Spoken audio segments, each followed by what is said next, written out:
Welcome back to PRN Test Drive. I'm James, and this is the 2024 Subaru BRZ TS. For those of you that don't know, the TS stands for Tuned by STI. So essentially this comes with some nice little performance enhancements. Now my friends in Ontario already took a pretty good look at this 2024 BRZ, and unfortunately it's the same color and the same kind of specs, but when this came across my desk here in Montreal, I couldn't say no to it because I've actually never driven a BRZ before. And even further, I am still a novice manual transmission driver, so I feel like I have some interesting thoughts on the pedal box and the transmission itself. And I may not have driven the BRZ before, but I do know that the STI badge associated with the Subaru brand is kind of something special and usually gives you a little bit more performance. So we're going to take you through it today, and we're going to talk about whether or not this BRZ has any business having an STI badge right next to it. So before we hop in and drive it, let me tell you what is powering this 2024 Subaru BRZ. We've got a 2.4 liter flat 4 boxer Subaru engine that's giving us 228 horsepower, 180 pound-feet of torque. Now this BRZ TS only comes in the 6-speed manual transmission, which I've got right here. And also we've got rear-wheel drive. Now for the TS package, what does that include? So you get your 18-inch wheels, you get larger rotors, you're also getting Brembo gold painted brakes that looks very nice. We've also got Hitachi suspension dampers, and now this BRZ comes equipped with Subaru's EyeSight, which means we get all the cool EyeSight stuff like lane keep assist and adaptive cruise control, which even in a manual transmission can be pretty useful. So this BRZ really shines on the road. So let me hop in and I'll tell you more about it. All right, on the road now, 2024 Subaru BRZ TS 6-speed manual transmission, the only way you're getting a TS if you're interested in one. And look, the transmission in terms of the, just the overall feel of it, the clutch pedal is very weird. Like, a lot of people say that the engagement point is quite high, but I actually find that you find it high only because the actual throw or the actual pedal travel is actually really short. And I've driven quite a bit of manuals this year alone, and this is by far the shortest traveling clutch pedal that I've ever felt, which then naturally makes that engagement point feel really high on the pedal compared to like something that I was in last week, like the Golf R. Good news though, it doesn't affect your ability to absolutely rip it. Woo! And I am no good at timing my shifts properly in a manual transmission. I use rev match downshifting, but you can still get full beams out of this thing. And again, it's not something that's gonna like poof me back in my seat or anything, but still it enjoys to be redline. It can be redline. It's happy to do it. It's happy to have fun with you if that's what you want to do. You do gotta get the boxer growl a little bit out of the engine more than you do anything with the exhaust. The exhaust, I barely hear it when I'm in here. It's really more engine noise that you're gonna get from the BRZ TS. But yeah, it will still have fun with you. You can even hold this button right here below me and put it into track mode. Your little gauge cluster will change. It looks pretty cool. And like the actual shifter itself, it's very short throws. I like that. I like that there's a rear lockout.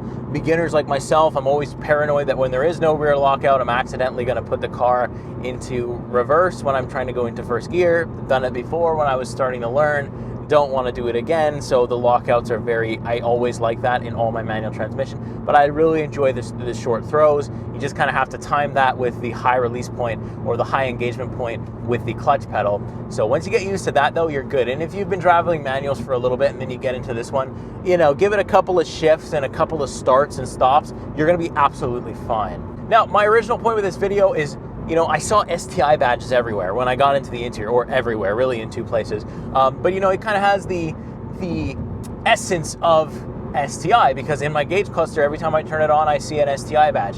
And every time it's on, I see an STI badge right there in like the newly digital gauge cluster that I've got here, which displays everything very nicely. And I do enjoy the look of it. And I've also got it right on my start button. I've got the STI engine start and stop. So it's red, which is cool. And then we also have the STI badge. That's really about it. But I mean, the TS tuned by STI implies that, this thing has maybe more horsepower. And that's just, unfortunately, that's not the case. And to me, when I think STI, I think turbocharged. I think some type of turbo, something very special, something that, maybe you're not going to see around very often.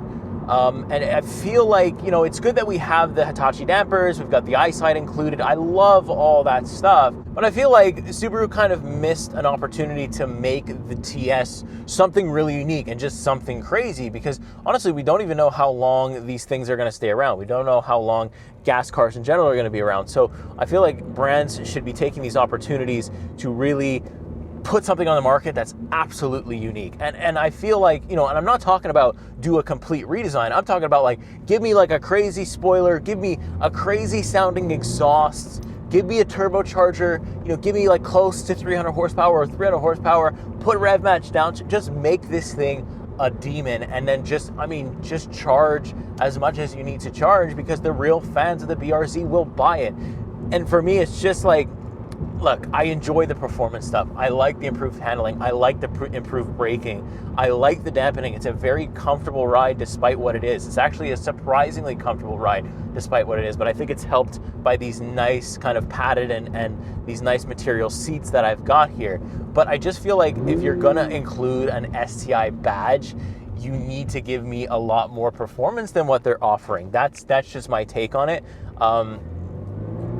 Even a slight tune, like I wonder and I hope that maybe there is something in the works for Subaru to introduce a full, STI BRZ, and that's what they're keeping the extra horsepower and stuff like that for. But as it is right now, that's not the case, and there's, as far as I'm concerned, nothing confirmed. But let me know what you think. Do you think the STI badge has any business going right next to the BRZ name without actually having any extra horsepower or torque or really anything like that?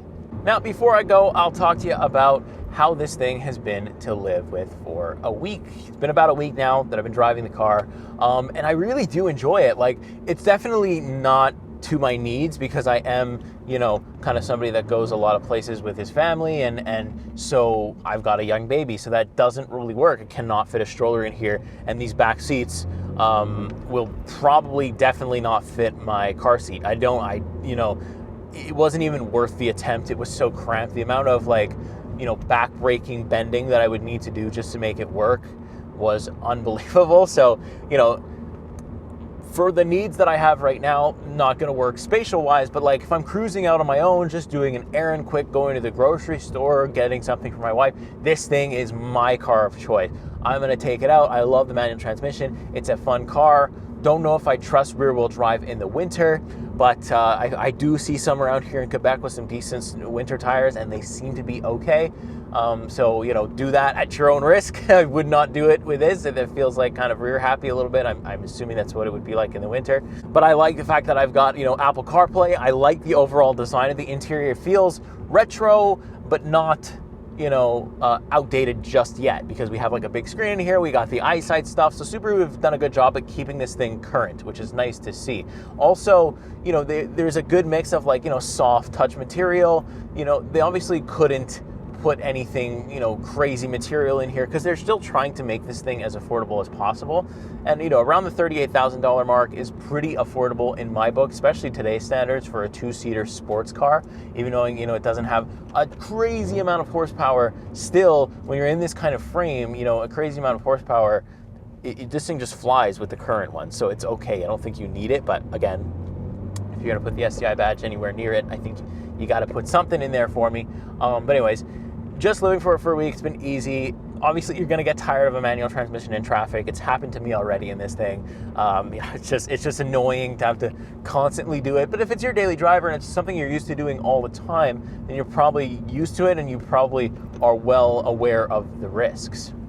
All right, so there's one final thing as a rookie or novice manual driver that I find very important that manufacturers include, and the BRZ does have, is hill start assist. And although we don't have rev match downshifting, which I would have loved to have, I do have hill start assist. So I'm gonna kind of come up this, it's a slight incline, but it will still kick itself in, and I'll show you exactly what that does here in the BRZ manual transmission. So I'm kind of up on the hill now. You can kind of see my car's like this. I'm at the kind of the peak of the hill almost. I'm gonna do a full stop, neutral.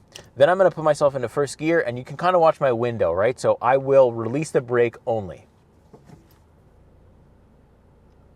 and you see how long, and now I'm rolling backwards. You see how long it took? I give that about like 10 seconds maybe, and then the car started to roll back. So it's really important, especially for when you're in traffic. You do not want to go back to anybody. So look, I'm gonna lift my brake off again, and I'm gonna start, and just before I start to roll back, I was engaged the clutch, and it kind of is good at detecting like, okay, clutch is about to be engaged. It will let the car roll back. You're only rolling back about a half turn, so it's really, really hard to hit somebody unless somebody's like right up against you, which still can happen here in Montreal, but I feel like that's such a good system. And if you're not gonna have the rev match downshifting, the fact that that is there is a very, very good, because you do not want to roll back into anybody, especially if you're a beginner. That's one of my main worries all the time. Every manual I get, I'm like, please have hill start, please have hill start.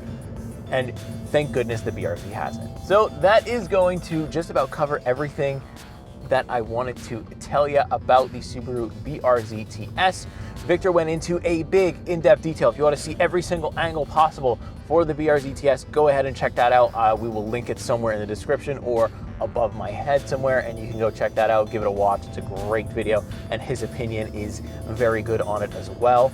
So yeah, we've covered it extensively by this point in Ontario and over here in Montreal, because we love to do that here on PRN Test Drive, and you're not going to want to miss it because we've got a bunch more cars coming up for you right up until the end of the year and probably beyond, because we are all not stopping. We love what we do, so make sure you subscribe to see all that. And with that being said, I will see you in the next week. See you in the next car. Take care.